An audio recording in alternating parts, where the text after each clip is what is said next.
കർത്താവായ യേശുക്രിസ്തുവിനെ നന്ദി അറിയുന്നു. ഞാനിപ്പോൾ വയനാട്ടിലുള്ള പ്രകൃതിസുന്ദരമായ കാരാപ്പുഴ പദ്ധതി പ്രദേശത്തുള്ള സിബ്ലൈനിന്റെ മുമ്പിലാണ് നിൽക്കുന്നത്. അവിടുത്തെ ഒരു കാഴ്ച എന്നെ വളരെ സന്തോഷിപ്പിച്ചു. അക്കരയിൽ നിന്ന് ഇക്കരയ്ക്ക് ഒരു യാത്ര, ഒരു കമ്പിയിൽ തൂങ്ങിക്കടന്നു വരുന്ന ഒരു യാത്രയാണ് കണ്ടുകൊണ്ടിരിക്കുന്നത്.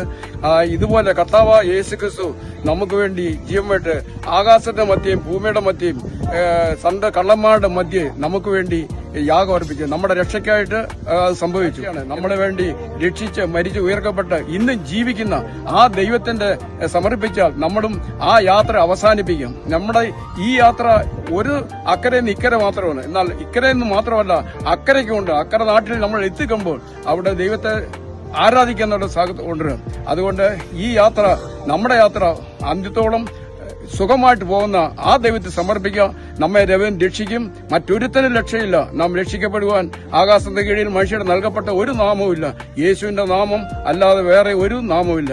ആ യാത്ര അന്ത്യത്തോളം നാം യേശുവിൽ വിശ്വസിച്ചുകൊണ്ട് പോയാൽ നമുക്കും അക്കരെ യാത്ര എത്തിപ്പെടാം. ദൈവം നമ്മെ അനുഗ്രഹിക്കട്ടെ.